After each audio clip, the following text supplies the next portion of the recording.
This is the Transportation Advisory Committee's meeting for September 12th. And I'm going to call the roll. Nick? Here. Mark? Here. Dan, excuse me. Here. And I'm here, Laura Davis, and Phil is not able to join us tonight, but we do have a quorum, so we can proceed. All right, so first order of business is to review and approve the meeting minutes. We have two sets of minutes to approve tonight.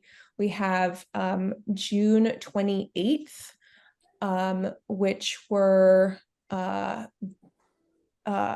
think taken by Nick, if I'm not mistaken.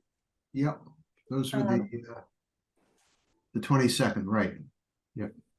Oh, yours was August 22nd, so Mark's minutes were the 28th of June, if I'm, yeah.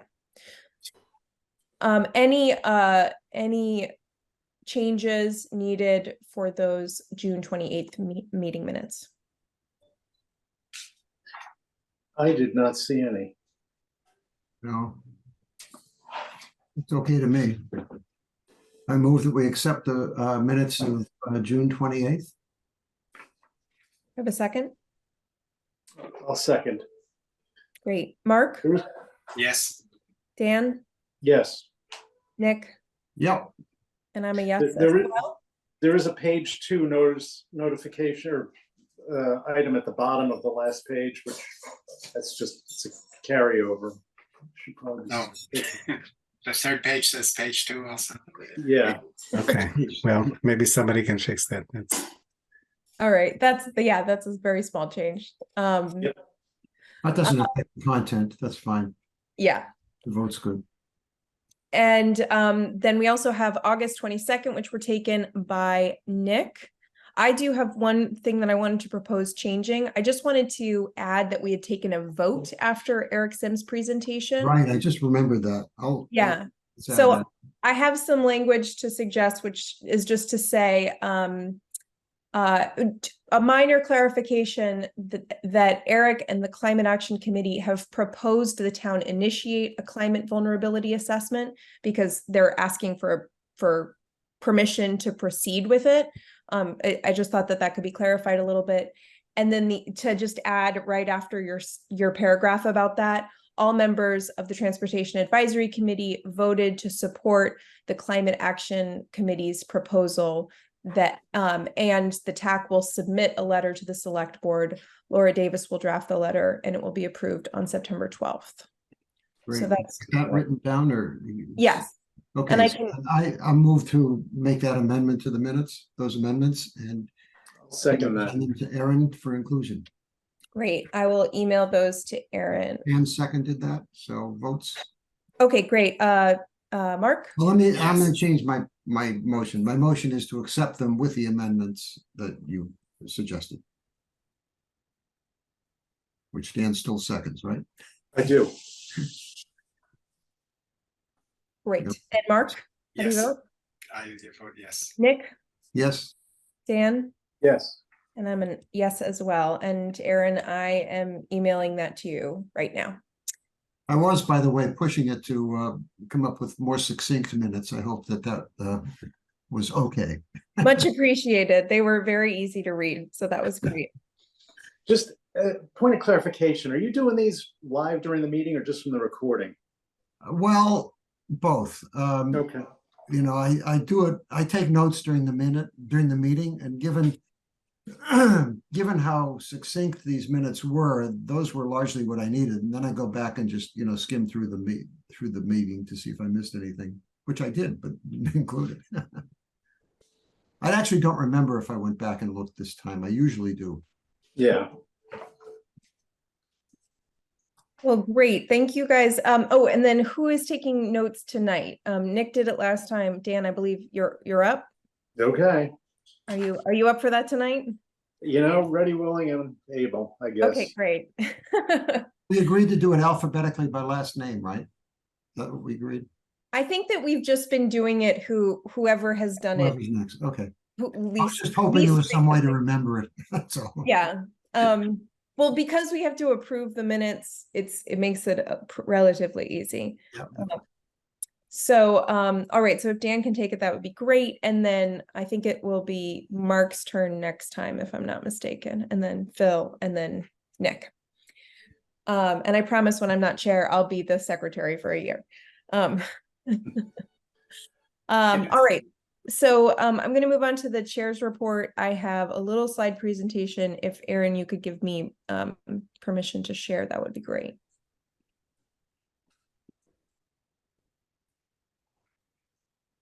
I don't have much for the chair's report, just a few dates to note and some data that I thought you guys might be interested in taking a look at. You should be all set, Laura. Okay, great. So these are some dates to note.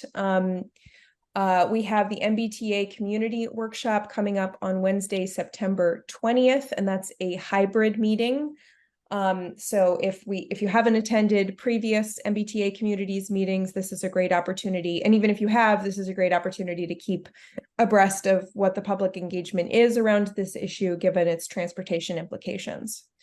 I also wanted to let everybody know that there is going to be a family bike rodeo that's being organized by the library. So that is Saturday, September 30th. Obviously, it's just a fun event, but also a great opportunity to talk to parents about transportation options.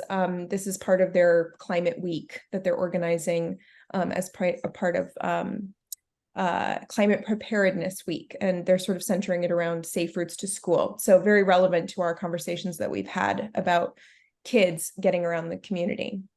As a reminder, we talked about this last time, but Concord Drives Electric test ride is happening on Sunday, October 1st. So that's the same weekend as the family bike rodeo. This is being organized by CMLP. And then our next TAC meeting is the following Tuesday. So Tuesday, October 3rd. So 3 weeks from today, we're going to that 3-week meeting cycle.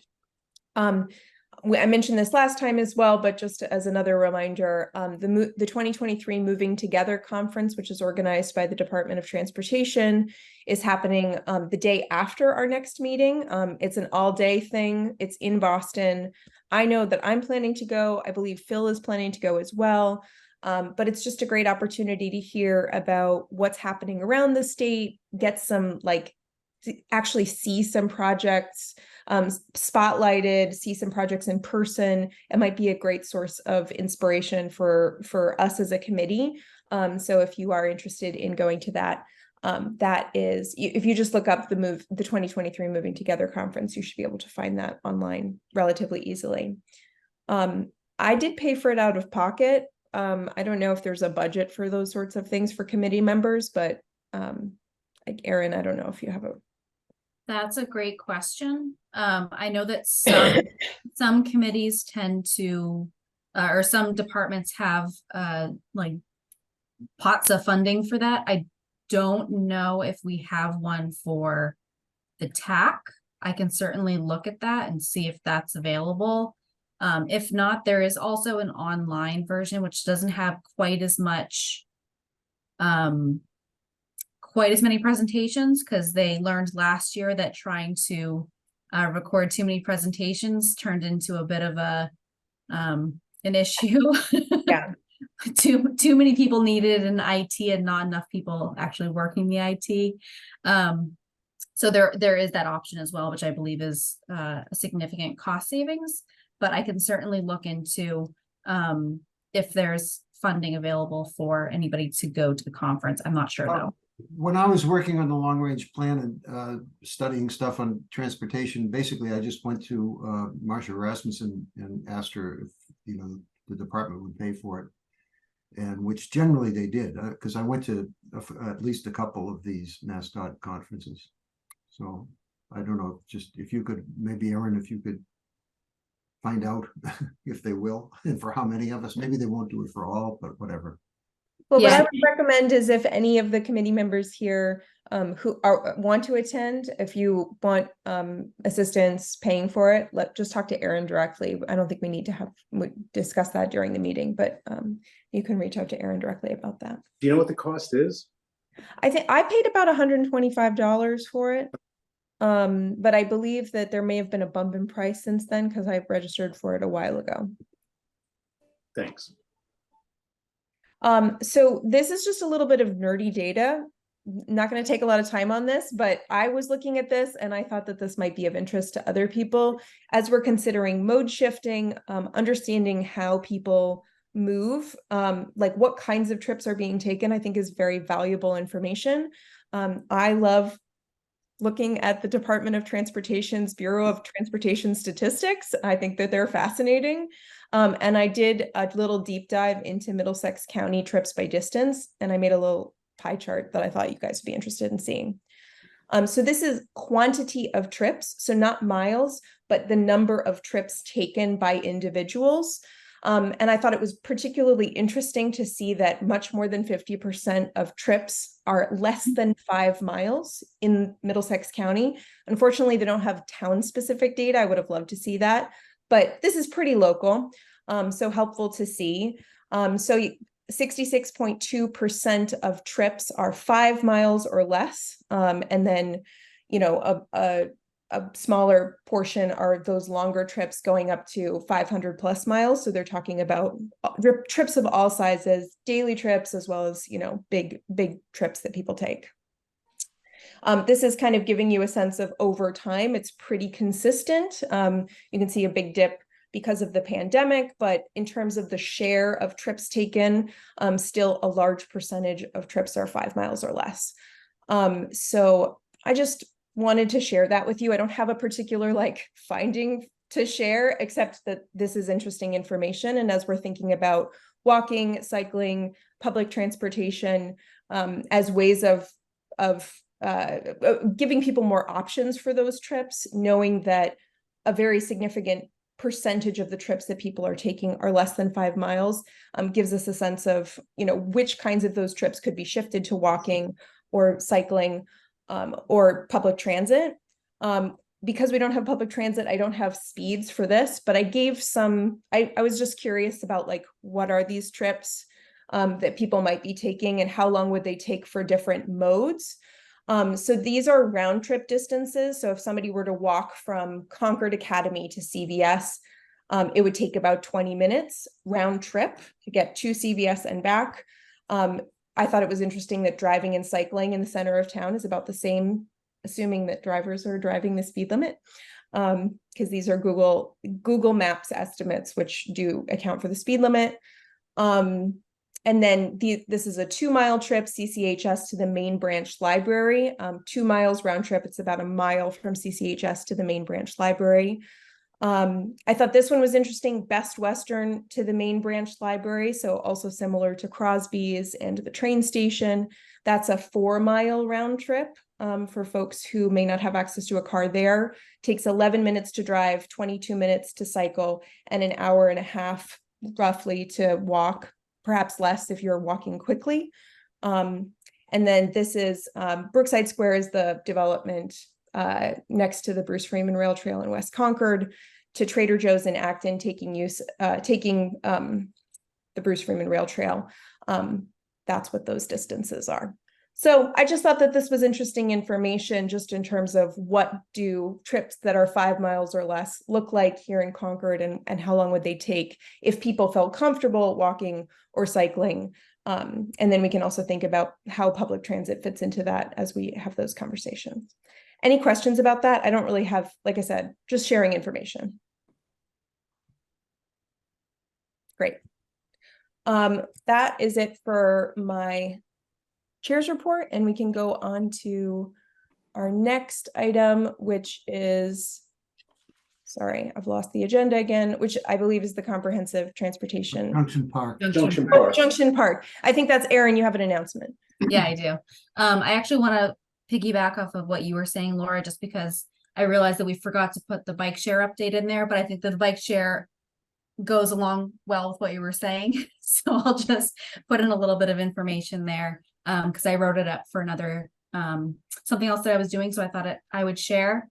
So far this season, we've seen over 330 rides of the bike share and over well over 1,000 miles ridden. we have seen that rain has had a major effect on how many people are renting bikes. We had, between the time that the bike share opened in mid-April to last weekend, 20 weekends, 13 of those weekends it rained. And so that had a really big effect on the number of people that were riding. And you can see that in the data. You can see that when we have beautiful sunny days, the ridership is, it's anywhere from, 10 to 20 people riding, I would say, on average. And then on the days when it's rainy, we have usually 0, maybe 1 or 2. So it was just something that was very interesting, and going to, continue to be tracking that. I've also seen that the bike share, we've had more one-way trips now that we're partnered, or that Acton has opened up their 2 bike share locations, which has been really good and interesting to see. And excited to see how that continues. And hopefully we'll be able to expand in the future to include more towns and continue that sort of regional growth and opportunity. A comment on that. I could use that as an opportunity to tease Phil, who's not here, about people riding their bikes in the bad weather. But in his defense, let me say, that is highly discretionary activity. People coming to Concord, and it's something, it's raining, I'm just not going to do it, bike or not, right? As opposed to people who have to bicycle. So I can't tease Phil. Good point. So for the Junction Park, so on the 18th, there will be a site visit at 12 p.m. to 1 p.m. This is to look at a short-term plan, which is being implemented, that was decided on, I think it was last October, and has sort of been in the works ever since. This will be looking at putting planters in Junction Park as a sort of way to help slow down people who are coming through on wheels. I don't want to say machinery, but bikes, scooters, things like that. It's an effort to try to make sure that everyone is safe when they're going through the park. So it'll be an open site visit. It will be posted probably tomorrow once we have confirmation. But everyone is welcome to come. If a quorum of the committee wants to come, then I will be posting it as a site visit for the TAC as well. However, I learned that is actually, we don't necessarily have to do that because we're not going to be voting anyways. So that is, if we have somebody who comes last minute, we can still probably have everyone attend. Can you give the date and time of that again? Sure. It is the 18th, so next Monday, from 12 to 1 p.m. at Junction Park, which is at the intersection of Commonwealth and Main Street, for anybody who doesn't know, in West Concord. Right on the Bruce Freeman Rail Trail. Right on the Bruce Freeman Rail Trail. Mark? Go ahead, Mark. I don't think it hurts to post it as a TAC meeting anyway, in case a quorum shows up, because I think that what I've heard is that even asking, I mean, if you go to a site visit and don't ask any questions, that's not a meeting, even if there's a quorum. But even if you ask questions or discuss, it isn't just voting. So to be on the safe side, I don't think it hurts to just say it's a TAC meeting, and if it turns out not to have a quorum, then it's not really a meeting. But we're safe then in case we want to, have some important thing to discuss. I think that's a great idea. Erin, would you mind posting it? Sure, I can do that. Yeah, I talked to the town clerk today, and that was my plan to post it anyways, but I think that it's a little bit simpler than I think that I thought it was. So yeah, that made me it's feel not a little bit better. yeah. So is it a site visit of a different committee or of Yes. of the West It's of Concord? It's of the Bruce Freeman Rail Trail Advisory Committee and the Okay. Commission on Disabilities. The Green Thumbs will also be attending, but they are not a town committee, so they don't have to post it as a town meeting. Okay, I think it also looks good if the TAC announces it as a meeting too. You know what I mean? It might as well. As an aside, Junction Park, when I was doing those distances, those distance calculations, I was trying to calculate distances from West Concord to points north along the Bruce Freeman. And the section that is being discussed at that site visit is not registering on Google Maps as a walking or cycling path. It actually requires you to go out onto the road and go all the way around, and it significantly increases the predicted time it takes to walk and cycle. So I do hope that we can do whatever process needs to be done as a town, as a community, to get that fixed on Google Maps, because so many people use that route planning software, and if it says it's going to take 10 minutes longer than it actually does, that's going to discourage people from walking or cycling. So I hope that we can get that sorted out. Go ahead, Nick. In my experience, the way it works with fixing or correcting stuff like that in Google Maps is they have a very open and visible process for telling them what's wrong. Mm-hmm. And sometimes they implement those things, but there is no elevation process that we've ever been able to find. Because we had a problem with maps getting to our house, Google Maps, and it may still be. At any rate, good luck. Laura, so it's the section of the trail that goes through Junction Park that's not registering? Right, and it registers no route. So I know that there is this more circuitous route, and then there's a shortcut that some people take, but it's not registering any of that as walking or cycling infrastructure. So it's actually telling you to walk in front of the restaurant and down, so it's a much more, yeah. Go ahead, Mark. Yeah, I wonder, just off the top of my head, I wonder if any of that has to do with something being MBTA property. It could be, yeah. That they don't, they only certain crossings are even connectable by Google Maps or something. Yeah. Don't know. Well, I can look back into, I'll look back into that and maybe put that in my chair's report for next time. All right, so the next item is the comprehensive transportation study update. Erin, if you want to go first, and I can fill in anything else, but I feel like you'll probably have everything. Sure.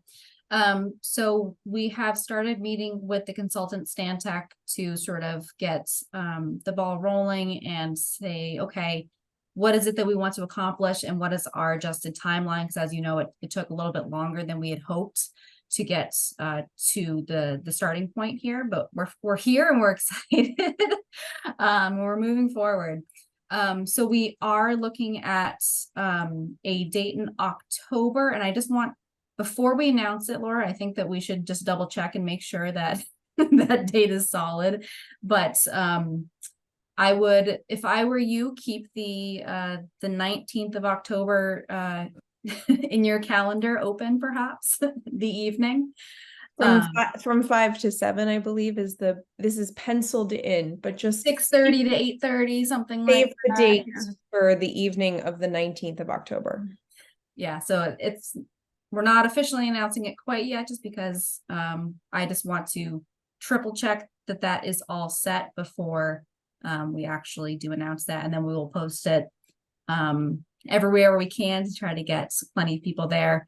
It will be sort of a casual discussion, if you will. There will be poster boards, people will be able to walk around, and it's to sort of just start the conversation, see what we already have in terms of information, get input from people on what they feel is important, what they'd like to see, things like that. And then we are looking at possibly October 3rd for having Stantec come to the TAC meeting to talk to you all about what the process will be like, what we're looking for in terms of TAC involvement, and that'll be a time to ask any questions, to go through the sort of materials that we already have and see if there's anything else that we're missing. I think that we have a pretty comprehensive list of things that we've given them, and they've asked us for some other information, some data, GIS information, stuff like that. And we'll be moving forward from there. Laura, I don't know if I'm missing anything. That's just off the top of my head. No, we don't have a lot more to say about it from except to say that we'll be meeting with the consultants on October 3rd. That will be the bulk of our meeting agenda. You know, good idea to review their proposal and you know, prepare questions for them, because that will be our opportunity to ask them questions and convey any other things that we want to make sure are in the study or part of the public process. Because they'll be preparing, they may have a draft of the survey, the community survey by then. So Possibly. yeah, so there'll be some things for us to review as well. So yeah, the process is moving forward. It was just the update. All right, so next on our agenda is to review the climate vulnerability. Oh, well, before I move on, any other questions about that? I see Terry's hand is up. But yeah, I'm really glad to see this moving forward. And I just want to encourage TAC members to think about the question that Erin just asked, which is, what do we want to accomplish with this study? And really talk to Stan Tech on October 3rd about what it is that you on TAC want to accomplish with this study. Well, very good news that it's moving forward. Great. Thank you, Terry. Any other questions or comments from committee members? Okay, great. So next on our agenda is the climate vulnerability assessment letter. As you recall, Eric Sims, the sustainability director, presented at our last meeting, asked for a letter of support to go to the select board related to the climate vulnerability assessment. I drafted that letter. Thank you, Erin, for sending it out this morning. I should have sent it to you all yesterday, so thank you, Erin, for getting on top of that. Did folks get a chance to read it? Yes. Yes. Okay, great. Anything to edit? I have one area where I think needs some work. The second last paragraph, the one that spans pages 1 and 2, goes from the bottom of page 1 onto page 2. It says, moreover, a climate vulnerability assessment presents an opportunity to evaluate the impact of extreme weather events and the mobility options available to vulnerable populations who rely on public transportation or active modes of travel. The fact is, we don't have any public transportation. And I think a point you may want to make in this paragraph is that the need for public transportation is something that may be pointed out by this study, the urgency of it. Just to clarify, what I was thinking about on that was were the few public transit modes that we do currently have, which are the MBTA train and the bus to Boston. Specifically, I was thinking about how Snowpocalypse shut down the MBTA service for 2 weeks several years ago, which I would consider a pretty substantial climate impact to our transportation system. I understand that the vulnerability assessment will be thinking more about what we have control over locally, so less to do with what the MBTA has, but we do have people in our community that do rely on those modes to get to work. I do know several people who actually use the train to move. I think it's important to make the point that aside from things that we don't actually have any control over, we don't have any public transportation within town. All we have is commuter. Okay. So I think that needs to be added, that it might, would point out the need for enhanced public transportation, something like that. I'll leave it to you to do it a way that's comfortable, but I think I'm happy to add that. Yeah, go ahead, Mark. Yeah, I agree with that. I think, sorry, try to ignore that. I agree with that. I think that,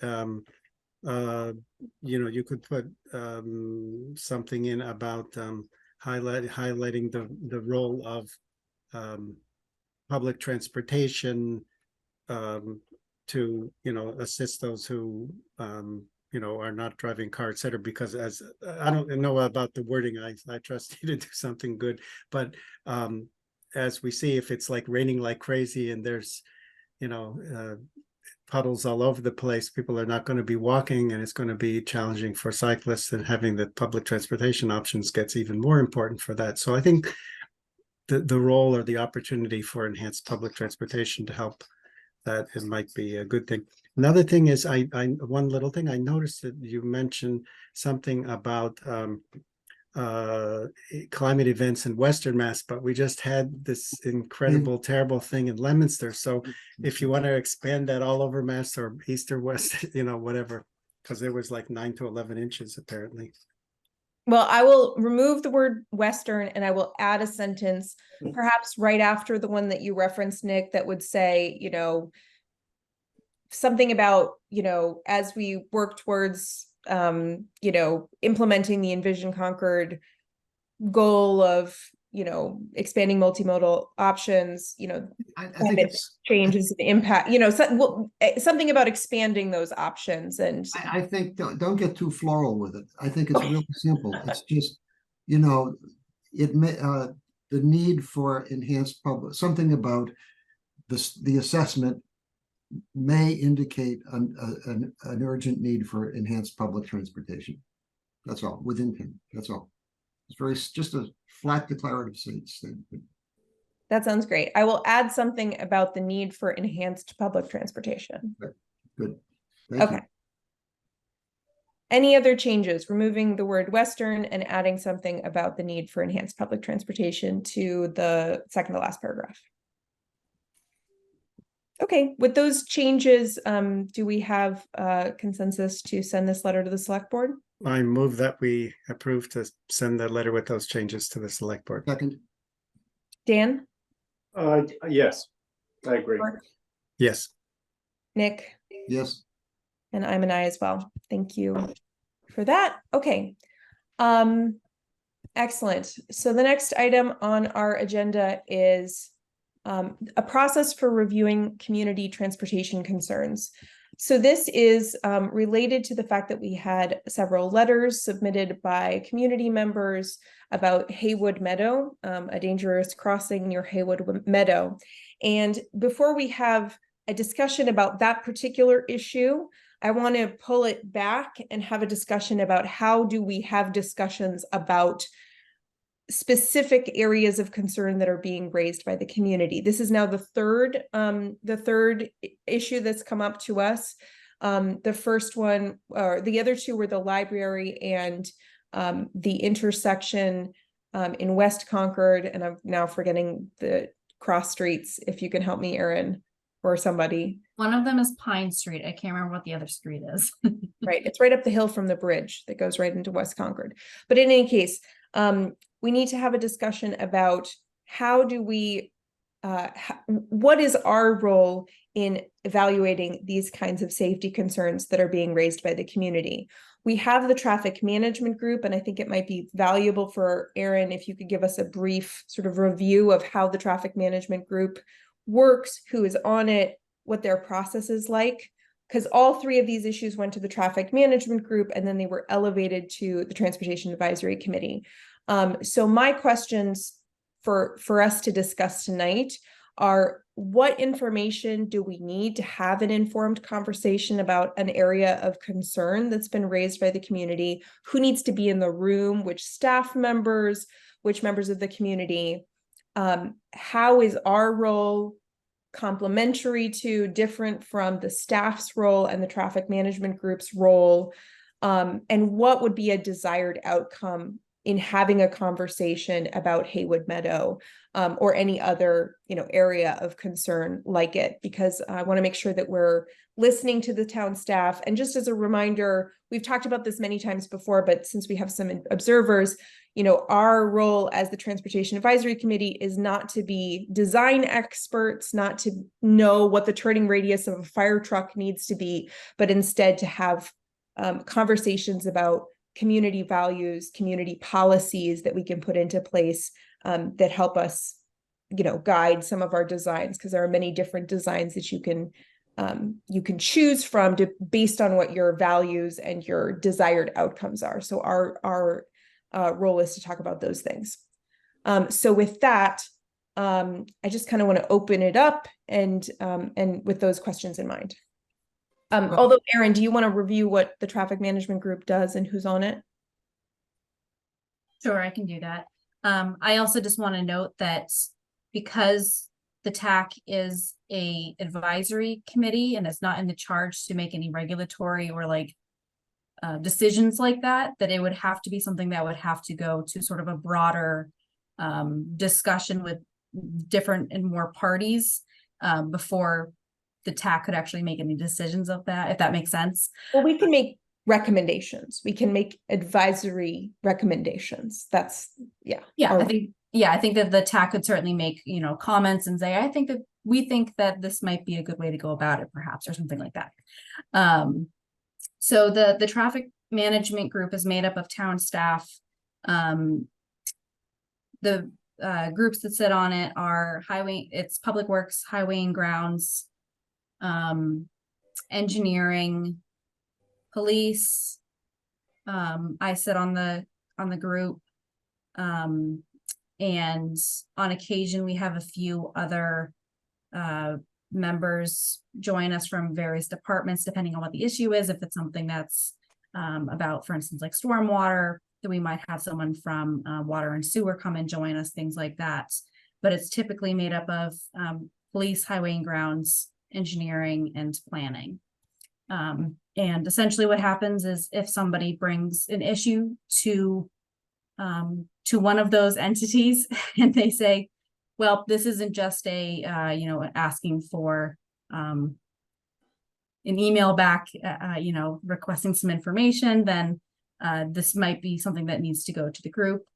Sometimes that's the signage in this area on one side of the street, it's faded. We would like to see if, could we get it replaced with a new sign, things like that are pretty easy. And we say, okay, yes, we have a sign budget. We can go ahead and replace that signage. That will then get noted that it has been looked at, decided on by the group, approved, and moves forward to then be implemented. If it's something that's a larger discussion, then it may take a couple of meetings. We may have to bring in other people to sort of talk it out. It may be elevated to Public Works Director, the Director of DPLM, Town Manager's Office. It really depends. And so I think that that's what has happened here, is thinking about, okay, sometimes we need more community input. So looking at, what can the TAC offer in terms of providing additional comments, or perhaps even gathering more information, things like that, is my understanding. But I think that this is a time for that discussion.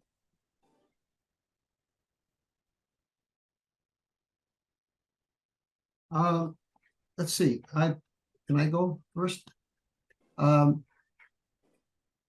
it at this meeting that, Aaron, that you told us about the Haywood Meadow crossing issue? I don't remember. Somewhere someone explained, and I remember seeing some discussion about what the problem is there, about people being able to get from one side of Haywood Street to the other side of Haywood Street, basically continue the path from the meadow over to the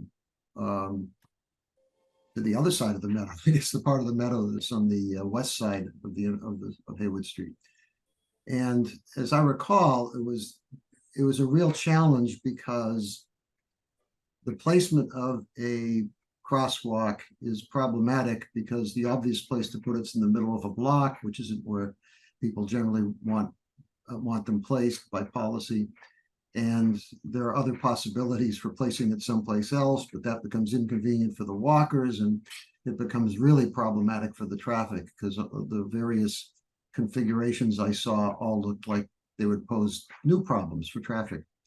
At any rate, it seems to me that a role we can play in something like that is a policy role. For instance, there is this policy about not putting a crosswalk in the middle of a block, but maybe we should. I'm not sure that's the best solution there, but that's something I think is a good thing for us to discuss about when it's appropriate to do things like that. And discover what are the rules, who says it's a policy, is it a state DOT thing, or is it just, somebody said so? I think that's a good place for us to be, because that's a place where we can have a good discussion and point out either that the policy doesn't make sense or not, That's my quick thought. But I wouldn't think we'd want to get involved in just, random discussions about somebody wants street signs or they want some paint put here or there, unless there's a policy or priority issue, or unless it's completely new grounds for the town. Mark, did you have something you wanted to add? Yeah, I think this is a very important discussion, and obviously it can get too abstract. There's a kind of a question of what level we're talking about. But I think one of the important roles of the TAC is to kind of help prioritize when there are different challenges and public concerns, and the resources are limited, and the amount of work it takes to resolve the what are the regulatory limitations? Is this really a big problem? What should be kind of looked at first? In order to get funding, say through grants, I think it can be useful for the TAC to either state that something, in our opinion, something that should be a priority, and ways of funding it through the regular budget or future budgets or through grant applications should be looked into, because it takes time. I mean, you can't apply for grants for hundreds of things, and feeling like the TAC kind of has a role to, in some ways, represent and filter the public prioritization of things in a thoughtful way, and try to come up with, kind of some clear discussions of that might be helpful to the staff, because otherwise, how shall I put it? It becomes kind of the democracy in a certain sense, like everybody wants their local problem fixed. But if we can kind of help arbitrate a little bit about, we see this has a number of features that indicate that it's should be moved up in priority, that might be useful. So for example, in the Haywood Meadow case, and by the way, I would also, to the three examples you mentioned, I would also put the Junction Park, even though the discussion was happening long before there was a TAC. That's another specific example. But some of the common things that are kind of criteria are, how much is this used? Is there strong reason to believe there are safety concerns, and is it something that is automatically going to be handled easily by the staff, or is it something that's going to require a lot of kind of conversation with the public, kind of important and difficult problems, and kind of see if some policy comes out of that. One thought I had that related to also the Stantec consulting work and things like that is,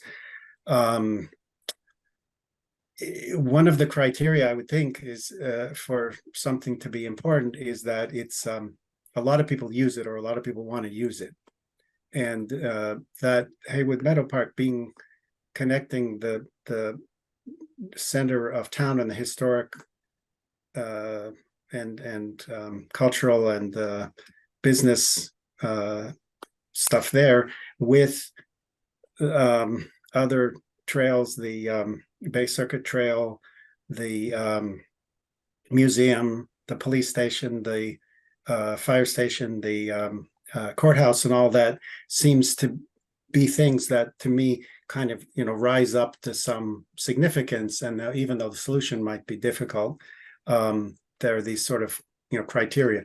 The West Concord Junction Park, that's a very key crossing area for a lot of people, and it's near the residences there, and it's near the train station, it's near the businesses. So that some of these things I think naturally rise up to high priorities, and I think we can be advocates for, you know, more attention being paid to it, and also helping air out with the public, like you and Laura and Aaron were saying, is that and I think Nick was asking about it, there's certain things that are regulatory and could be a really big deal to do a different way, and maybe for a good reason. I had some more thoughts, but I'm going to be quiet for a while. Mark, I have a question for you as far as, okay, so as far as these three particular areas that you've addressed, you know, Junction Park, the library, and Haywood Meadow, how would you view, I mean, I can think in my mind how I'd prioritize those. But I mean, is that something where we look at that as kind of a layman's expert? I mean, I get the feeling that a lot of the solutions for these things require, you know, a pretty strict review of, are you allowed to put a crosswalk somewhere? Are you able to do something with speed bumps? You know, those are things that may make sense to us, but, you know, we are not the experts in terms of how those things can be dealt with. So for example, I mean, addressing your issues, I would look at the library crossing as being really a critical area, much more so than the Haywood Meadow crossing, because I just feel like, you know, there are a lot more people exposed there to higher speeds. Junction Park, you know, is kind of its own animal, given that there are a lot of shared exposures there, you know, with users. But, you know, I feel like our role should be one of kind of being the public non-professional eye on these things, and we hand it off to the guys that know the laws and the practicalities and all these other things. Yeah, I agree with that up to a point, which is that the staff is highly unlikely to ever push hard against the regulation. I think it's our job to point out when we think there's a need to push hard against a regulation, right? Well, So let me, if I were working as an engineer and I knew that there were these regulations, I'm not going to become a real brave guy and say, well, let's disregard the regulation. There's no way I'm going to put that out there, right? I think it's up to us to point out when we should push hard against a regulation or ask for an exemption to a regulation. But I would say actually that very rarely do we actually need to go against a regulation. For any given safety concern, there are usually a dozen different things that you could do. So for example, at the library crosswalk, we could raise the crosswalk. We could, you know, just do visual things. We could have a flashing sign. We went through a lot of different things. We could encourage people to park their cars in order to narrow the road and slow the speeds. But there are values attached to each of those judgments. Do we want more parking? Do we want less parking? Do we want children to ride their bikes to school along that route? Do we want to discourage children from riding along that route? Do we as a community accept a 3-minute 3 seconds of less response time from our emergency vehicles in order to have a raised crosswalk that might save somebody's life? Like, that's a trade-off question. There are lots of things that are allowed by the regulations, but it is a question of community values, which of those things we care about. And so we as citizens are the people that get to say, I think that having more parking here is more important than having a bike lane, or vice versa. Or I think having a wider sidewalk here is more important than, you know, a shade tree or something, like, you know, those are all trade-offs that are all within possible, conforming, anyway, you get what I'm saying. So that just to echo some of the things that I've heard thus far, because I've been taking notes because I want to make sure I'm understanding everybody. Some desired outcomes from a conversation about an issue that's been raised by the community would be to review sort of the general policies that are governing, you know, what are the potential solutions that we're allowing, such as, are we allowing mid-block crosswalks? Are we allowing raised crosswalks? reviewing those things and then making any recommendations for things that should change or should be looked at differently by the town. Clarifying some community goals would be the one that I would add. So is our goal here the flow of traffic, or is our goal here traffic calming in order to slow speeds and protect pedestrians? So those are like clarifying those community values. And then I think, I don't remember who said this, but I think this one is really important. Having TAC state whether a particular issue should be prioritized by town staff for their time and for any potential money, because, you know, town staff is going to get requests on a lot of things, and they're not always in a position to say, like, we're just not going to do that. We don't have enough money and time and resources to address every single concern in the community, and some things have to take priority. That's just the reality of there being finite resources. So we as a community board can have a role in saying, these are the really high value items, and this sidewalk at the end of a dead end street really isn't a community priority because it doesn't rise to that level. Do those sort of desired outcomes feel true to everybody here? I like your point about clarifying community values. I think one of the things you mentioned, which I think is one you can really look hard at, is that issue about raised crosswalks slowing down emergency vehicles. You know, I think that's a really good example of something to be examined, because I think that's an example. I don't know what really happens in staff when issues like that come up, but I would suspect if the public safety people say, oh, it slows down our emergency vehicles by 3 seconds, that the rest of staff isn't going to push back on that. Typically, it's up to us to speak for the community and say, no, it's worth it in order to make it safer for all the people who cross that street.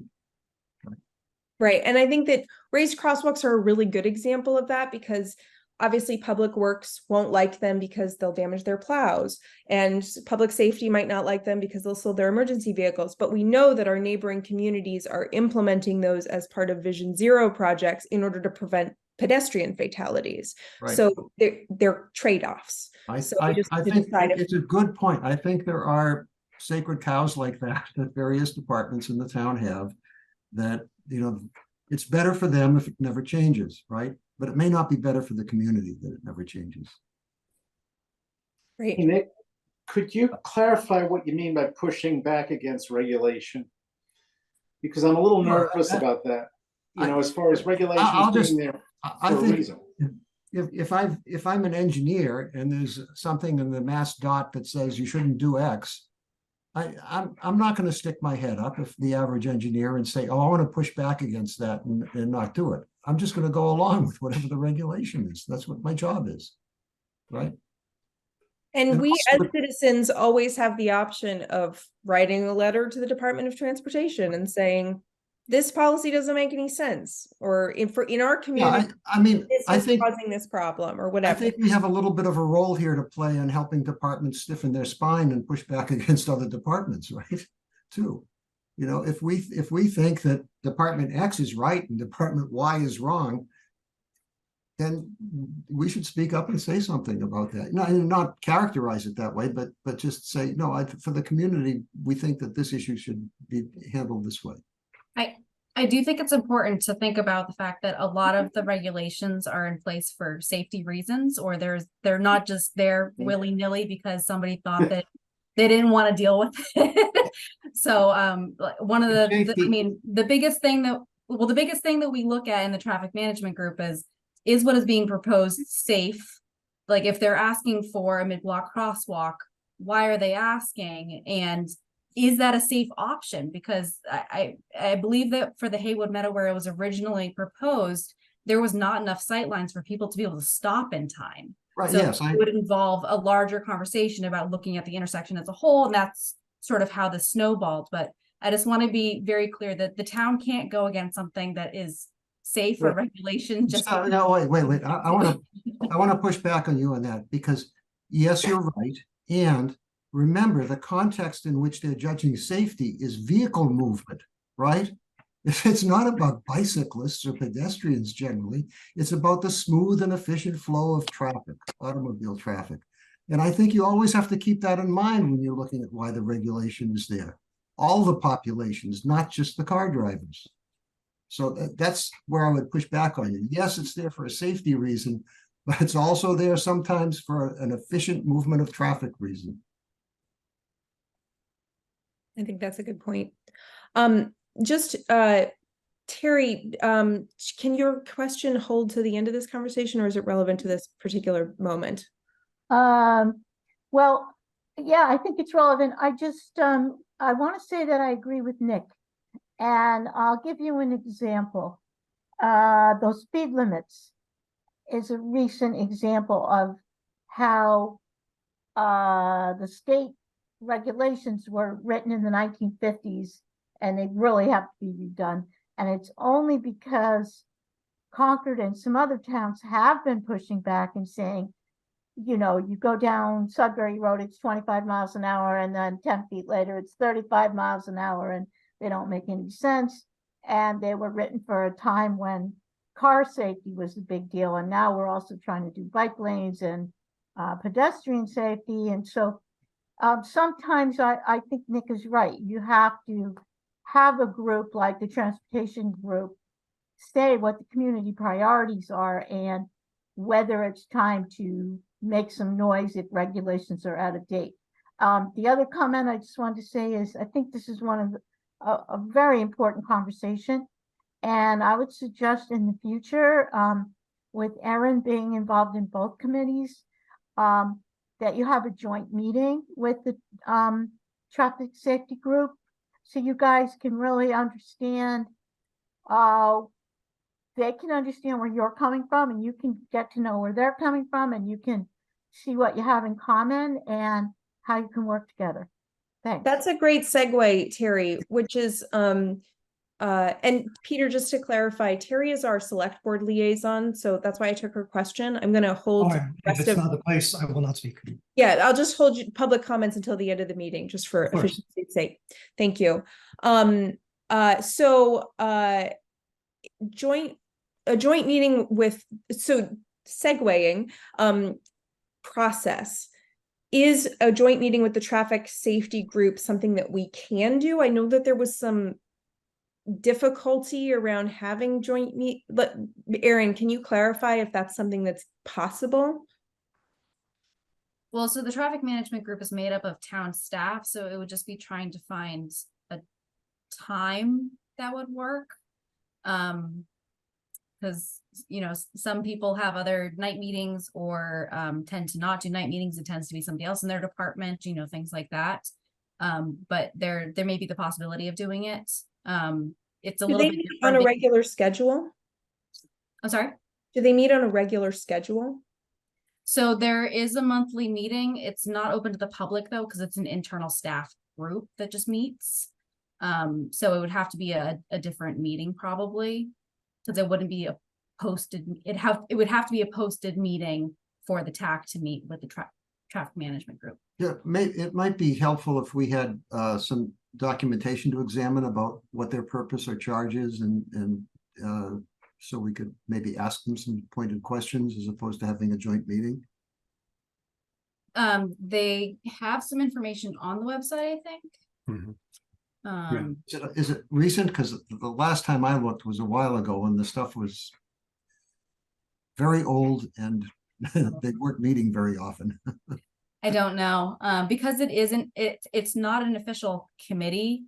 It is an internal working group of, it's just staff that get together and discuss things. It's, you know, we have many sort of internal working groups between staff. It's not a public board or committee, so it's a little bit different, I guess, in how it works. And I think we need to know what their purpose is so we can have an intelligent conversation about them. Well, I think if I can move us away from talking about that group specifically, I wonder if the process should be, we get letters, we know that it's gone through the traffic safety group.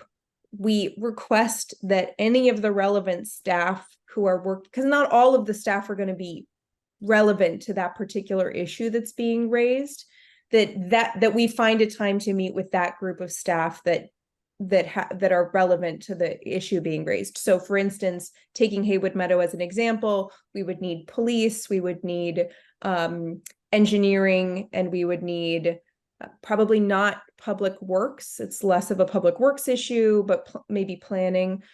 And, you know, we could email the group as a whole and say which staff would be relevant to this discussion, and maybe try to find a daytime meeting where we could address that where we could, because the daytime meetings are much easier for the staff to come to. So if we could maybe try to group these on a particular meeting and have a daytime meeting where we just address things like Haywood Meadow and other things like that. Does that seem like a good process? I don't know if we need to deal with this internal working group, which is just the way that the town staff work together, because it's different from a committee.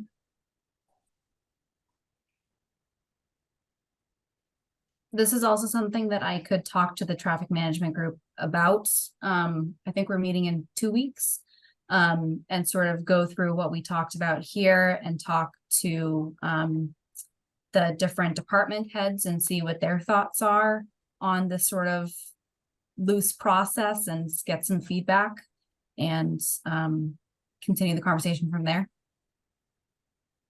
Do they have a stated purpose or charge? I mean, what? Yeah, Or There do they is- just meet when they feel No, there is the something. purpose I to it, think. right? The committee? it says policy guidelines are reviewed by the Public Works Commission where applicable prior to adoption. TMG recommendations are generally installed on a trial basis as Concord's traffic regulations allow for monitoring prior to permanent installation and formalization through select board approval. Let's see, its purpose is to facilitate review of resident inquiries on traffic and parking related matters. Mark, go ahead. Sorry. Yeah. No, thanks. Yeah, so I think, I mean, Aaron and Laura, you were sort of maybe getting to, I think it might be very good, Aaron, if you would talk to the traffic management group and kind of hear from them what they think the tax role could be in this, kind of work it, you know, from both sides, because I think that since this advisory committee is chartered with kind of looking at and balancing these transportation priorities and improvements and things throughout the town, we might be able to serve a useful role in terms of if the traffic management group has reviewed a problem, a concern, and there are regulatory or financial or other kinds of obstacles, if the TAC can learn from them what those are, then at the very least we can help explain to the public that how these have really been considered and how they fit into the bigger transportation plan, and whether it would require policy change that has to go through the select board or them petitioning the state to change some rule or whatever. In other words, getting the, you know, us helping kind of work with the public and the professionals to kind of help people understand the bigger picture. Because otherwise, I think there is, I've noticed that's something that seems to happen, unfortunately, that the public has a concern and they bring it to staff, and staff is not really able to find a good solution that can be implemented easily or quickly due to regulatory or other limitations. And then the public feels like they're not being heard, when in fact they are being heard. And it's just that, you know, there are these limitations, which, as you say, are really, you know, significant. I was going to just say one other thing that, you know, again, we're jumping up from the high level to the low level, et cetera, but, and we don't want to kind of get down in the weeds, but with regard to any of these sites, I think one important role that we can play is talking to a larger group of users, or inviting them to come and talk to us or participate in a site visit, because at the library, we were talking to people who were had firsthand knowledge of using it and walking there, etc.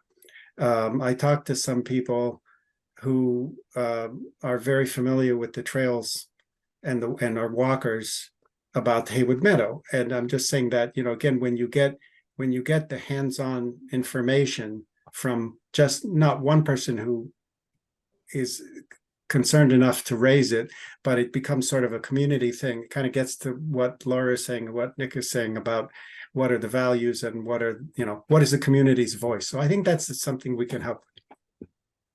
So to bring this conversation to conclusion, because we do need to move on, let me propose a potential process, and please jump in or at the end, please tell me if you think that this is correct. Let's say so we have these letters about Haywood Meadow.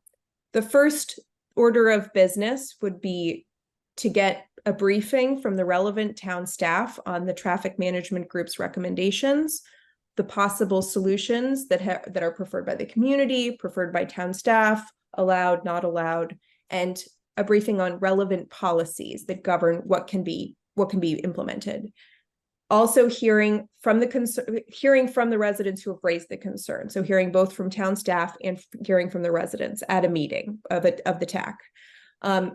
Possibly also having a site visit, either individually, all of us going to see the site individually, or organizing a site visit as we did at the library to gather more information.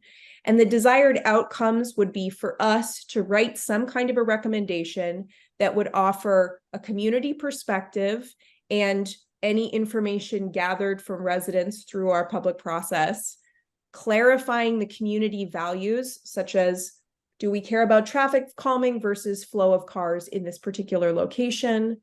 Stating whether this particular issue should be prioritized by town staff in terms of time and money given our scarce resources, and making any general policy recommendations that are relevant to that particular issue, such as, we think that raised crosswalks in this particular location and others like it make sense for our community, and we've not used those before. Does that sound like a good process for conversations like Haywood Meadow moving forward? I'd like to see it written down, but yes, that sounded good when you said. I read it off of something that I wrote while we were all talking, so I can email this to Aaron and have that be part of it. I think it's very good, and I think one thing that you said at the very beginning is also important to emphasize, which is, if it has already gone through the transportation management group, we owe it, to the staff and to the public to hear from, to study and understand what has already happened and what the constraints are, what the recommendations or the obstacles are, before we talk to the public more, because those are kind of the hard facts, I guess, that we're dealing with. And it will be more, much more productive, I think. I mean, if we repeat the concerns of the public without the professional assessment, we're not moving things forward. Well, does this make the process more cumbersome, though? It seems like there's a lot of back and forth with staff, and with staff time being at such a premium, I'm a little tentative about having too much of a back and forth. I mean, where do these issues come in? Do they come to us, or do they go to Steve Dukran? Well, just to be clear about what these are issues that the town staff couldn't resolve, and they've been raised over and over again, and the town staff, their time and resources are being sapped by the same request coming up over and over again. So we need to have a process for the other relevant committees to back the staff and say, no, this is what needs to happen, given our budget constraints, given these policies that are in the way. Or, we as a community are going to decide to spend money on something that the town staff, wasn't authorized to spend that much money on. A good example was that intersection that came up, and a telephone pole would have needed to be moved, and it would have cost many tens of thousands of dollars. And we as a community have to decide, is that the thing we're going to spend those tens of thousands of dollars on, or do we actually need something in the center of town where more people are walking, just as an example. So I think that we do need a process for resolving these these chronic complaints, chronic issues that don't have an easy solution, but in a way that is respectful of town staff's time. So I'm hoping that we could have them come and brief us for 15, 20 minutes. We ask our questions, they go. They're not the people who are being drawn out into the public process through this. Does that make sense? Just to clarify? It does. I mean, so it sounds to me like these are issues that go through the traffic management group members. And ultimately, when there's no resolution that they can come up with, I mean, Erin, you're basically involved with the group, and then you would channel it to us for kind of a reassessment of all of the various issues, and we could then make our overall sort of recommendation or prioritization of what solutions might be best to prioritize. I think that when there's something that keeps coming up again and again, yes, there are many issues that come up and we say, you know, we ran the numbers, this is going to cost $300,000 and you live on a dead end street. I'm sorry, but like this, you know, possibly could, you know, this funding may be needed to do something else somewhere else in town, or, you know, things like that. So I think that yes, it's looking at the things that sort of keep coming up again and again. Some of those items are things that the traffic management group has made a decision on, and perhaps the person who keeps bringing it up doesn't agree with, and so they're looking for sort of a larger community discussion, I think. Okay. And Well, you not would all of serve them, but as, some of them. you would serve as the conduit to us then in those situations, correct? I believe typically yes, although like for instance, the correspondence that came through about Haywood Meadows, which is what brought this whole process up, was submitted to the TAC as a whole, as opposed to they didn't come to the traffic management group and say, you know, I disagree with what the TMG has decided. Can this go to the TAC instead, or something like that? It was just submitted as something for the TAC to discuss. That sounds like, as time goes on, that sounds like part of the process to kind of figure out what helps everybody, is how things and when things get relayed and who gets involved. There's a really this Haywood Meadow one keeps coming in my mind because shut me down if this goes too far astray, but I just do want to remind everybody of the time. I would really love to be able to talk about public transportation today. Yeah. So, but just to clarify, we're talking about when an issue has been raised by the community. Sometimes that's going to be the traffic management group tells us something, and sometimes it's going to be the Haywood Meadows situation where we've gotten, I mean, we have correspondence. We should decide what we're going to do with this correspondence. So are we okay with this process that I've outlined for when we get a community concern? If you could email that to me, that would be great. I can include it in the minutes. Am I allowed to do that, Erin? Can I email that to Dan? You read it off in the meeting. I did read it off. I read it verbatim. I'd like to send it to the group. Send it to the group. Yeah. It's public information. You've already shared it. Just document it. I just want to be able to put it in the minutes accurately. Yeah. I mean, it's also possible to post drafts. I mean, they are strictly speaking public records. So it, you know, judgment. Can I get a copy as well as a member of the public? We'll make sure it gets posted on the, it'll be posted as part of the minutes. It'll be included in the minutes. Does that work for you, Erin? Yeah, the important thing is that if you send it to everyone, please do not reply all, or what I like to do is blind CC everyone, so you cannot reply all, so we can't accidentally have a discussion, because that's when we get into trouble, and we certainly don't want that. Okay, great. I will take this. I will BCC everyone. Dan, please put it in the minutes as it's emailed out, and then it'll be posted on the town website for members of the public as well. Okay, so moving on to the next piece, which is public transit briefing and discussion. This had been on our agenda for the last couple of weeks, talking about transportation priorities as a follow-up to Nick's excellent presentation about the importance of public transit in our community. Erin has been gathering some great information about public transportation in other communities. So I want to hand it over to you, Erin, to kind of give us a briefing. Sure. So I put together a couple of slides. Let me. Can everyone see that okay? Yes. Great, okay. So I was able to speak to Bedford and Lexington about their local public transit options. I'm still trying to get in touch with Acton, who does have also public transit services, but I have, I believe, been having sort of misconnections with the person who may be on vacation when I email and things There's like that. been changes in the staff in Acton, which has made it difficult for both Aaron and I to connect with them. Yeah.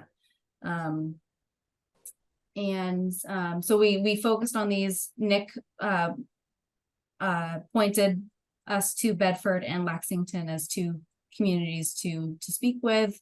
We're also looking at to see if there's any other communities that might be a good fit. We don't necessarily want to go and speak to you know, Newton or Arlington, who are much denser and may have different abilities and needs because of their density, because of their proximity to Boston, things like that. So we're focusing on these two today.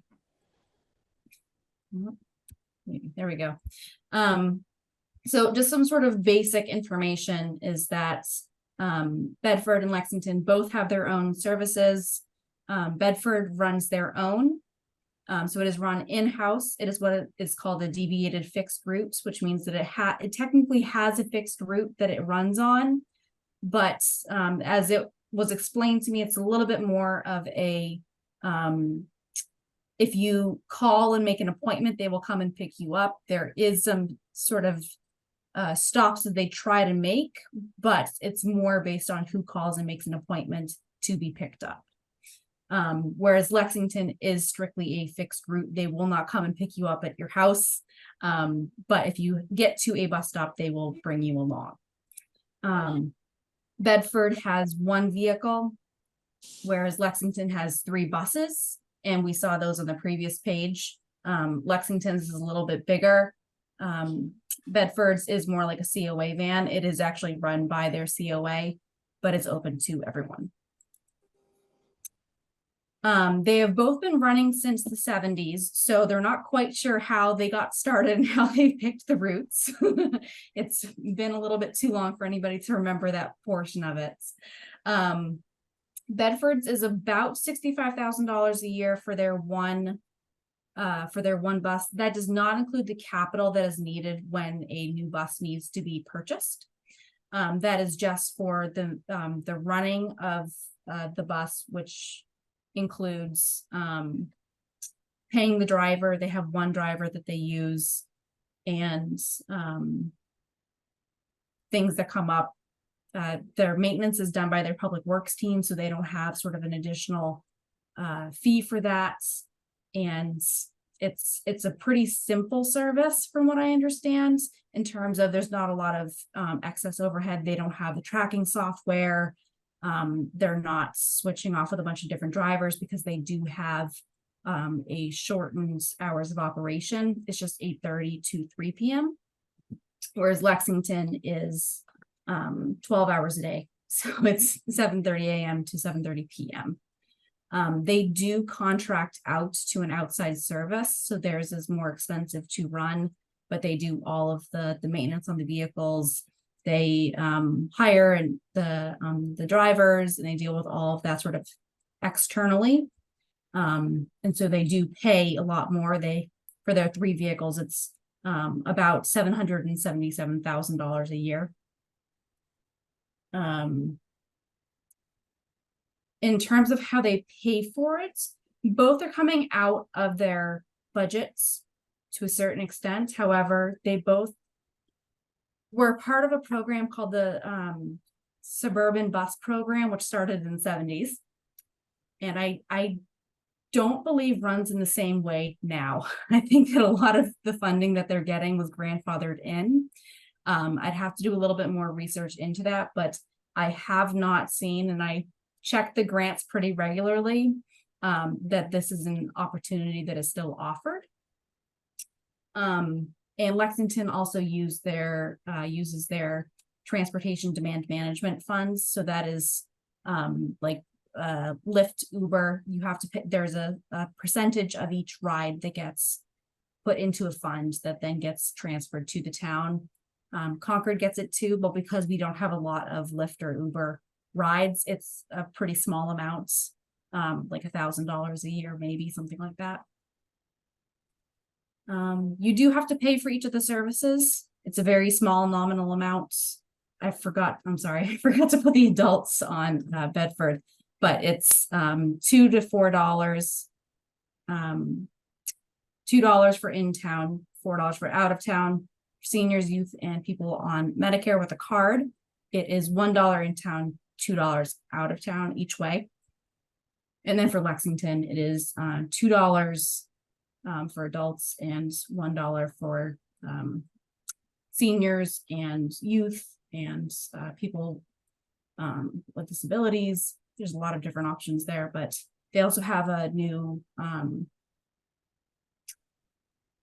sort of card system that they're trying out where you pay ahead of time and then you get a certain number of rides that apparently has been very popular. They just started it this year, I believe. And so they're testing it out, but so far it's been going really well. I think I already covered most of this.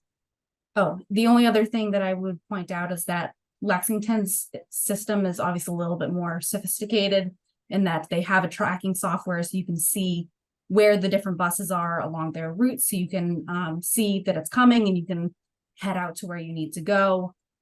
Whereas Bedford, you generally request a ride ahead of time, so you know it's coming to get you. But if you're just trying to catch it along its routes, it's going to be more difficult than it is in Lexington. And just here on the right is an example from today of the real-time tracking. So you can just kind of see what it looks like. It's a typical sort of basic route where it just shows you where it is along the route. And then if you can see the larger of the dots in each of these locations, that's where the bus actually is. So it's something that you are able to see in real time where it is, and it keeps track of it that way. So those are sort of that's the basic information that I think it tells us that there's definitely a need for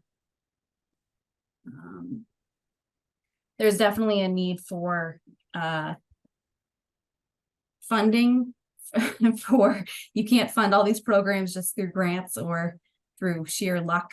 You really have to put your money where your mouth is, if you will. But that is sort of the basics, and certainly more information to gather, but a start nonetheless. I will just, before I open it up to discussion, I have one more piece of information to share, which is another dorky data thing from Laura Davis. The FTA publishes very, very helpful year-by-year analyses of all transit agencies. So if you're curious about what transit agencies are spending, where their funding is coming from, what is their cost per trip, it's all available on the FTA's website. It's under the Federal Transit Administration, the National Transit Database. So they actually have them for Lexington and Bedford. So you can see that this is funding from 2021. So, you know, keeping in mind that this was still pretty pandemic-y. You know, this is what the funding was looking like in Lexington. This is what the funding was looking like in Bedford. So very significant local funds going into these programs. Even though they are getting that grandfathered in money, it's a relatively small piece of the pie. And then you can see what we're looking at per operating expenses per unlinked passenger trip. I will say that the 2021 numbers were much worse than previous years pre-pandemic, but in Bedford, it was over $250 per ride in 2021. And Lexington was much better. It was $52 per ride. So very helpful. What does unlinked mean? What is it? It means like it's not somebody who is transferring from one bus to another, or no, it counts unlinked. Erin, am I getting that right? It's each ride. They're not counting somebody's like changed trip as just one trip. So somebody might transfer from one bus to another. Okay, so that's 2 rides. Got it. Okay. Opening it up for discussion. Yeah, a couple of questions. Do we have any from either the data that Laura just showed or what you picked up, Aaron? Any sense of the volumes? How many passengers a year? So Laura, that data probably is on that. That was down there. Yeah, It doesn't say how many how many rides though, does it? I had that earlier. Hold on. because I think that when I talked to, There we go. They're right there where you are now. 11,428 annual trips. So And divide that into, Bedford this is was- for who? This is for, This one was Bedford. You can see very few rides, 57 annual unlinked rides versus Lexington, 11,000, which is why they have a much better cost per ride. so that was the $52. Okay. Yes. Okay, good. And let's see. So that was the volumes. That's really good stuff to see. How do they handle payments in Bedford and Lexington? Do they handle cash? Do they just, you know, that would, I guess I have a fundamental concern that transit services like this should be free to the public. And the reason is I suspect at the revenue levels they're collecting, it probably doesn't cover the cost of handling the revenue. It's just not worth it. yeah, I mean, transportation is chronically, just like what Laura showed us, if people were actually paying the cost of the ride, no one would ever ride, Okay. right? So This is so helpful at looking at what farebox collection actually Yes. gets you. For Lexington, it's 1.5% of their budget, and Bedford, it is 0.4%. MBTA is not that much better, and they have much better volumes. So farebox revenue is always a very, very small I portion. think the problem with charging fares is that people always feel like the service is a failure because it's not covering its expenses. And you just take that discussion away if you don't charge for the service. And you just, you know, fund it from government, you know, however the town wants to raise the money. yeah, I mean, there's arguments, I think, on both sides. I can certainly, I understand it from both ways. You know, some people say that people value the service more if they pay a nominal fee. They feel like they're getting to contribute to the service. I don't know. I've heard that. I understand. I have a degree in economics. I understand that nonsense, but But there is also some very good data coming out of the RTAs. Many of the RTAs went fare free during the pandemic, and of the vast majority of those programs that went fare free have continued with fare free service. I believe Worcester is fare free. Franklin County's entire RTA is fare free. So fare free is not unprecedented in the state of Massachusetts. There are very significant programs underway. Yeah, and I think that we have to, that would certainly be something that I think would be under consideration if it was done. That was the way that the tourism bus, the shuttle last year was run. It was a free shuttle. But I forget what your original question was, Nick. I'm sorry. No, it was just it was about handling the payments, how they handled them. Oh, we didn't get into that too much. I know that Bedford say that people pay when they get onto the bus, which means that they would have to be handling cash. I know that Lexington, they can prepay and they can get those cards. And that way, it was something like, and I'm going to forget the actual numbers, but say you're paying $20 for 50 rides or something like that. And so we would have a card that you would sort of scan each time, I think. But I haven't written their system and we didn't get into that level of information. Yeah, the trouble is all of those things have offsetting expenses that hassles. Okay. Sorry, I was muted. Mark, go ahead. Oh, okay. All right, thanks. So, Aaron, quick question. So Lexington doesn't own any of the vehicles, is that correct? so that those are amortized into the whoever's providing the service, even though they paint the bus up with Lexington colors and all that, right? Yeah. So who knows what the markup is for that? Even a couple of quick things, even though the grandfathered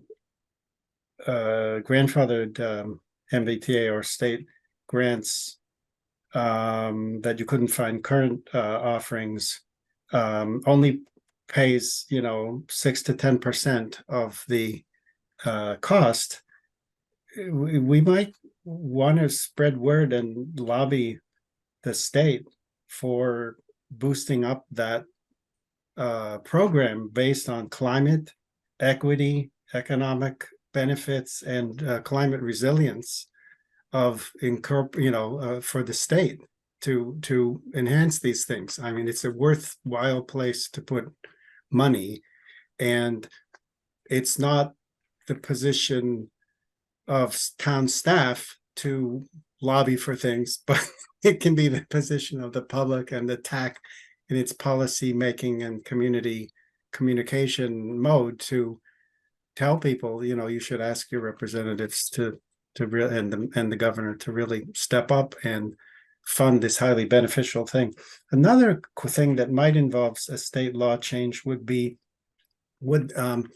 know you had said, Aaron, once about limitations on municipalities taking advertising money, but the nonprofits do sponsorships, which are sort of similar, etc. And I wonder if a conversation could be had with the state and with representatives about whether there's ways for people to sponsor the service or businesses to sponsor the service. I mean, it's with a little little bronze plaque. Today's bus is brought to you by somebody, etc. Just a couple thoughts. Mark, just to build off your suggestion of what we could be doing, I think that just to remind us of what our mechanisms are, we could always write a letter and ask the select board to send that to our state representatives. Like, that's our role as an advisory committee. We could say, this is of great importance to the town. Here's the letter. Will the select board sign this and send it to our legislators, which would have a lot more weight than it coming from an advisory committee. So in terms of process, I think that's great. I have several thoughts on this. The first is I would like to do an analysis about whether there are options for us to join one of the RTAs, the regional transit authorities, more fully. Acton is part of the Lowell Regional Transit Authority. Sudbury is part of the Metro West Regional Transit Authority. These are services that are connecting. We are connected to those communities. We're very connected to Acton. We're very connected to Sudbury. I'm not sure who Carlisle. I think Carlisle is part of the RTA as well. But in any case, I'd like to know what our options are, because I think that the MBTA is never going to recognize Concord as a priority, nor should it. It provides a lot of service to much more dense, much more transit dependent communities than Concord. So I think that we may be in better company if we're working with Acton or we're working with Sudbury, and connecting to those routes that make sense out here. So I'd be curious to at least get more information about are there options? Is that even on the table? If we are going to design a local transportation system on our own, like Bedford and Lexington have done outside of the MBTA program, I think that we have a huge opportunity to work with the Council on Aging to combine that, to make that service expanded, more used by more people, because it's very obvious from the numbers that the more unlinked rides, the lower the cost of service. So if we could get more people riding in those vans, that would be better for cost per service. And if the town is already has already invested in those vans, we should be using them to their fullest. The other thing that I would recommend us doing is talking to the school district about whether there's a similar opportunity there to use either drivers or buses specifically when it comes to the late bus. I know I've talked about this at many meetings, but the late bus has been identified as not working particularly well for students. And so if there was an opportunity for smaller vans to run more routes in the evening that are not just dropping children off, but also taking people home from work, things like that, I think that, you know, instead of having all these transportation things siloed in the school department, in the Council on Aging, we could bring them together under TAC and say, let's work together on a comprehensive community-based transportation solution that's making the most of the services that we've already committed to providing, which is school children busing and Council on Aging vans. So that's a long-winded thought there. And then the last thing I'll say is that if we are going to design a bus, we should all read this book because it's so good. This person is amazing, and it's very short. So Better Buses, Better Cities. It's a little bit more urban, but talks a lot about headway timing and anyway, more dorky things from Laura. But that's a great book if we're talking about public transit. I do want to note that I have spoken before to the COA about maybe expanding their service to serve sort of like what Bedford did. I don't know if that was done originally, if it was for the COA and then they expanded it, or if it was originally come up with this as a concept to serve both populations, both people under 65 and over 65. I'm not sure. But I have talked to our COA before. That was with the director who has now since left. So I don't know where that conversation would stand. We have not hired a new director, I don't believe. We still have an interim director, but that might be another conversation that we could continue pursuing and maybe be able to look at that a little bit closer. I have a practical idea, which I'd love to litmus test with you all, which is I like pilots. I think pilots can be very helpful. And there's a particular pilot that I've been thinking about for some years, which is that everybody in town goes to town meeting. We're all going to the same place on one day. No, And 500 people out of 20,000 go to town meeting. okay, well, a lot of us, let's just say a substantial percentage of the population goes to town meeting, which is all in the same place at the same time. And it may be a really great opportunity to sort of float this collaboration between the school, between the COA, like, let's talk about the vehicles, let's talk about the drivers. Could we try, you know, one instance of public transportation next spring and at least get all of those parties talking to each other and thinking about how do we work collaboratively to move people? That's just an idea that I've had. So, and it would give us a deadline, it would give us something to work towards. It would be a way for this to not be sort of just a love fest of public transportation every time we talk about it, but actually be working towards a goal. Mark, go ahead. No, yeah, just off the top of my head, I really like the idea of a pilot. I think my gut feeling is that town meeting would not be the best place to do it because of the kind of legalities of town meeting. And if you have a failure, it's a big deal. You know, you strand people and things like that. But for some kind of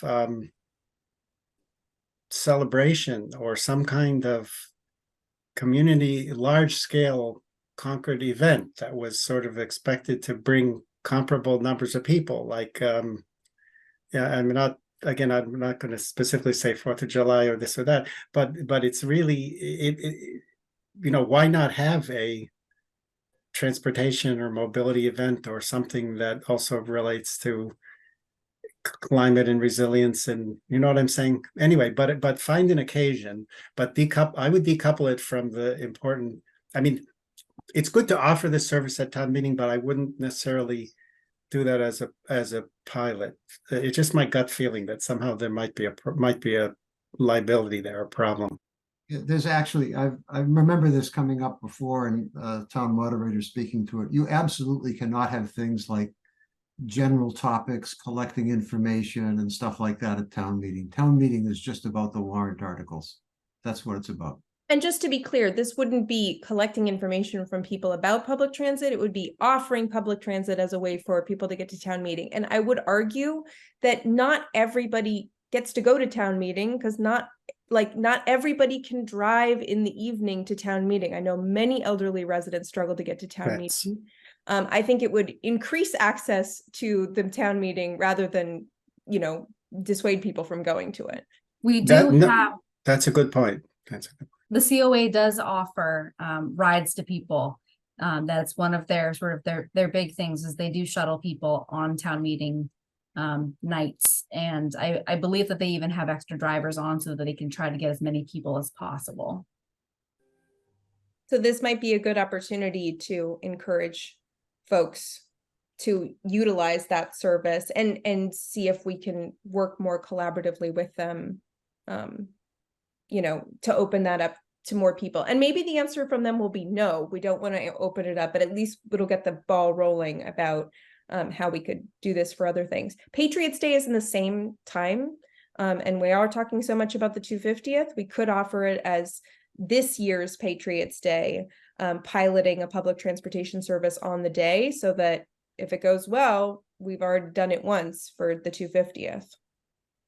That's I've also had conversations with another entity in town. I don't want to bring them up just in case they would walk it back at this point, because I don't know how busy they are, but there is another group in town that has vehicles that said that they would be open to being utilized for something like town meeting or like Patriots Day when they're not being used for other things.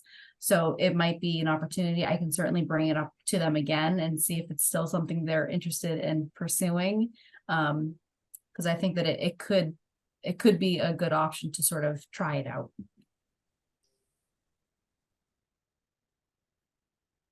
So in terms of bringing this conversation to a conclusion, because we are coming to the end of our meeting, what is our next step here? What do we need to talk to more people? What do we want Aaron to come back with information about something new? What's our next step in this conversation about public transit in Concord? I personally, I'd like to see us develop a vision, or maybe a couple of different visions of what one might present to the community as a useful public transportation scenario. Okay, for instance, one could be, as you're implying, Laura, something that starts with expanding service to based on the COA, what the COA does. Another could be just coming up with a public transportation model that would be a very big benefit to the business community, to the retailers and restaurants in town. And, try to get them on board in terms of, if we had that and it was free and, it did this on weekends and it connected with the trains, it would help our business, right? So I think if you're ever going to get anywhere with a program or define a program that might get someplace, you've got to start with a vision. You've got to, I think it's on us to come up with some ideas about what Concord might look. This is what the long-range plan tried to do. If you go to the long-range plan, you'll find a couple of those ideas that are spelled out, some of the big ideas and around transportation.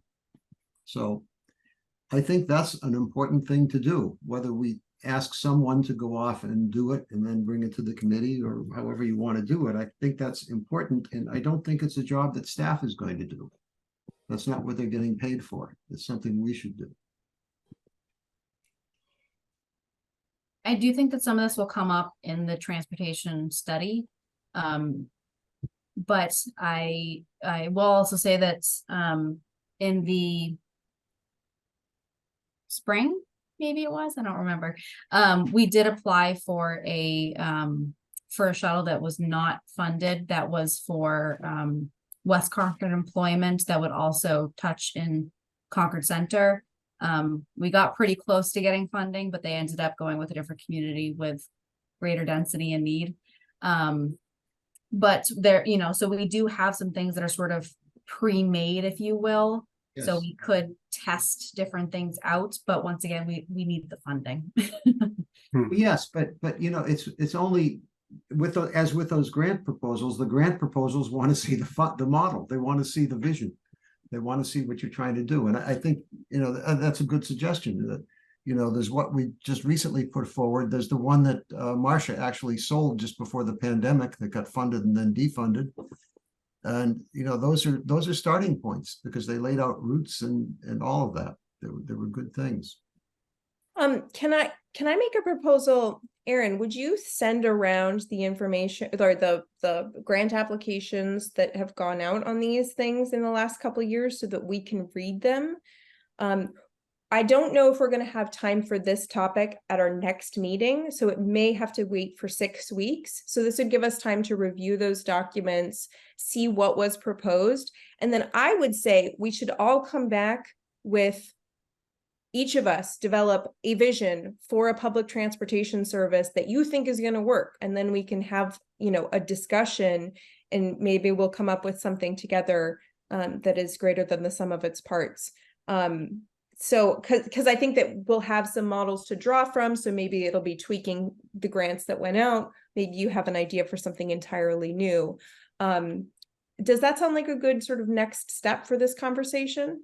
Review what we've already submitted, and then each of us come with a vision. Right. Put a deadline on it. That might happen. Well, let's say that we're going to do this at not our next meeting, because we're going to be devoting most of that to our conversation with Stantec, but our conversation that would be on the 24th of October. So you all have 6 weeks to come up with your ideal vision of a public transportation service for the town of Concord. And to read this fabulous book, Better Buses, Better Cities, if you want to. if you need inspiration. All right. Does that bring this conversation to a satisfying conclusion, and can we move on to finishing up our meeting here? Seeing a nod from Dan. Yes. Okay. Excellent. So I've lost our agenda again. I always have too many tabs open for this meeting. This is Okay. liaison and Yeah. Correspondence. I don't believe we have any correspondence, Aaron, is that correct? Okay, no correspondence today.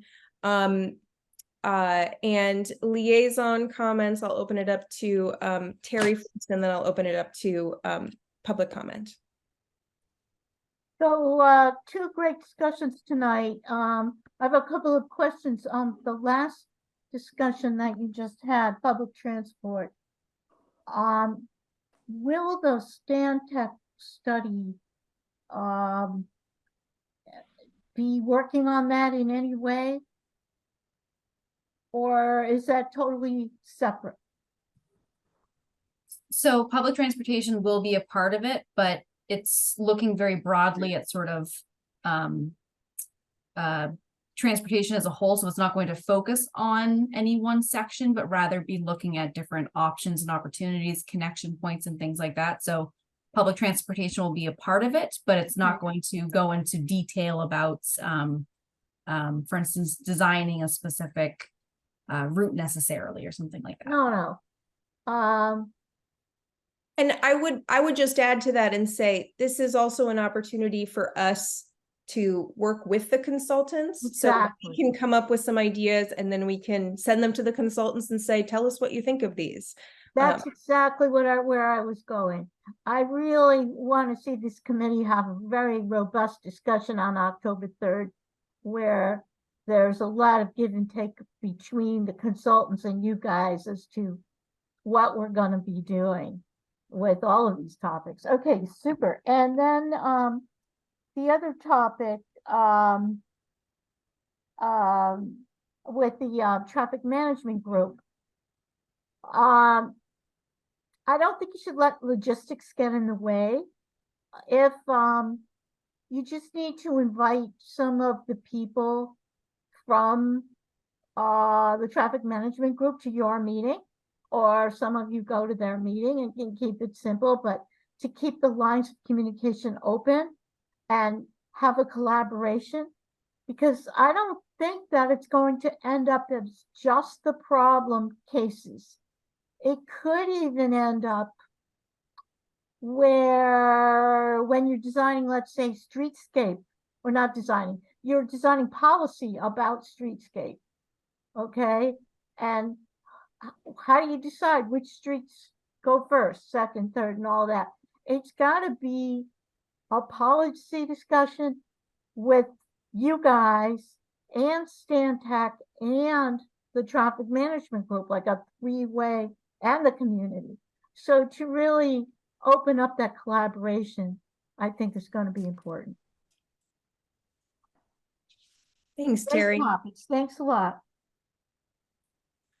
So I'm going to open it up to public comment, and I do want to just start by saying that Mariana Hill has put in a green card to join our committee, so I invited her to listen in today. I believe bedtime interrupted some of her participation in tonight's meeting, but I just wanted to give you a chance, Mariana, to introduce yourself if you'd like to.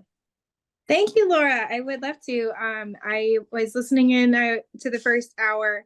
Sorry, I'm on mobile, so I'm not sure even if I could get my name to display, but we'll plan better next time. My name's Mariana Hill. I have been talking a little bit with Laura and Terry about this committee and the great work you do. And very interested in joining your ranks. Professionally, I'm a civil engineer, and right now I work mostly on stormwater management consulting and site planning. I have a little bit of experience as well in traffic planning and traffic design, a little bit, mostly stormwater.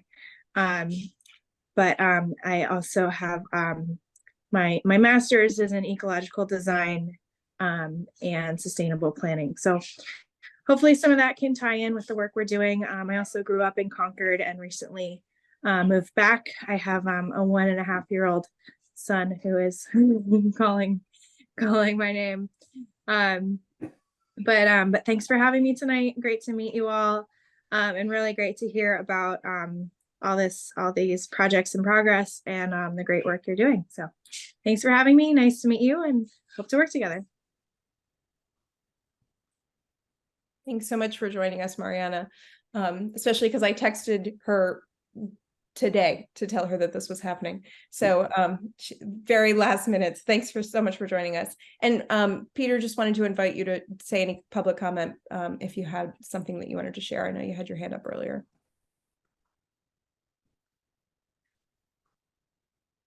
All right. And so with that, I would entertain a motion to adjourn this meeting. Adjourn.